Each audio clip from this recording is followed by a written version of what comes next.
productive meetings.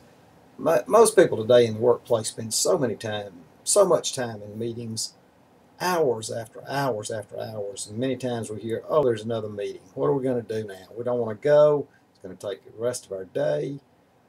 It's actually, our firm did a survey earlier this year of about 330 managers and business leaders in 21 states with a 40% response rate or a little higher. And we found that one of the top 5 time wasters in business today is meetings that are not effective. Now, early in my career, I worked for a manager that would always come in 10 or 15 minutes late to the staff meetings. Well, we sat there and waited because nobody wanted to start early. Nobody wanted to start without him. Guess what? Over the course of a year, many hours were lost, productive hours. One day, we were sitting in there, and one of the managers in there decided, meeting's supposed to start at 10 o'clock. At 10:15, he stands up on the table, and when our boss walked in, he resets the clock to 10 o'clock. Well, he never did that again. But you get the point. We were wasting a lot of time. In fact, at one point in my career as a manufacturing superintendent, I discovered that I was spending 35 hours a week out of a supposed 40-hour week in meetings. Well, you know how the 40-hour week went. It was a whole lot more than that. So what I've discovered in my consulting practice over the years is I see many, many companies wasting time, precious time of their employees with ineffective meetings. So quickly, I want to give you just a couple minutes here how to have more effective meetings that can actually make them productive, and people will leave knowing what they're supposed to do, and you actually accomplish something during that meeting. So quickly, here are 12 simple rules for effective meetings. Number one, the basics. Have an agenda. Have an agenda with a timetable.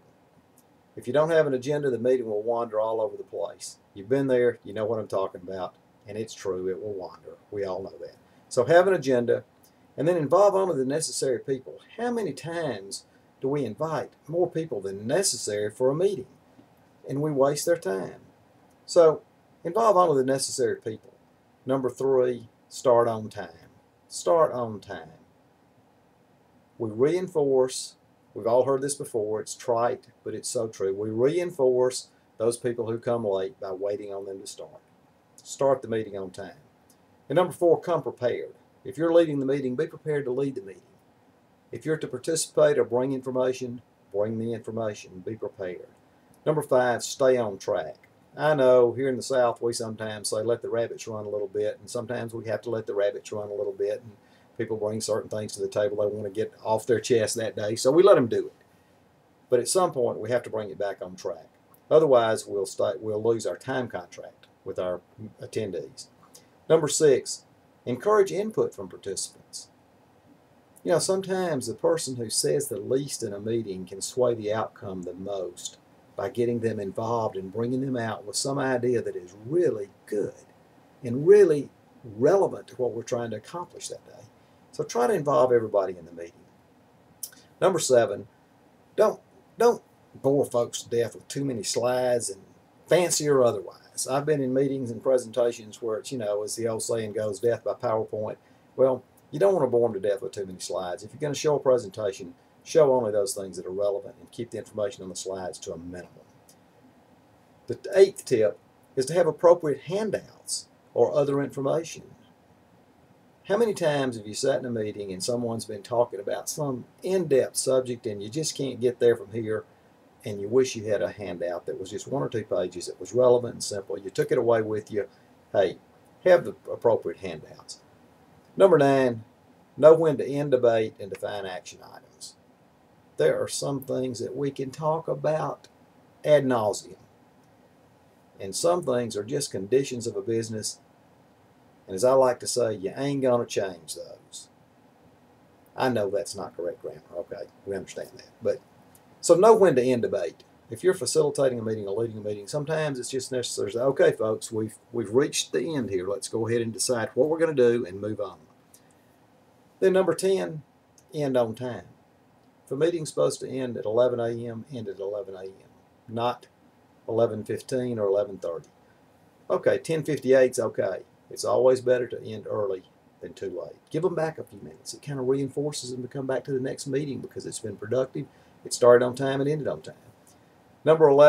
Tip number 11 is publish minutes and action plans, which include responsibilities and timetables. As we like to say sometimes, if it ain't documented, it didn't happen. I had a boss one time many years ago that said, always volunteer to write the minutes when you go to a meeting because he who writes the minutes controls the outcome. Well, there's really a lot of truth in that when you think about it. So publish minutes to a meeting. That way we know what happened, we know what happened, we know what responsibilities there are, action plans are absolutely essential. And then the 12th tip is the one we always miss. Follow up on those action plans so that next time when we have a meeting, people come prepared and that we've actually accomplished something as a result. So these 12 tips or 12 rules for more effective meetings, hey, I hope they're helpful to you, but just start with the basics. Have an agenda or the timetable, involve the necessary people, start on time, come prepared, stay on track, encourage input from participants, don't bore folks with too many fancy slides, have appropriate handouts, know when to end debate and define action items, end on time, publish minutes and action plans, and follow up. If you will follow these 12 simple guidelines in your business, I promise you, you will have more effective meetings and people will respond when you send out a meeting notice.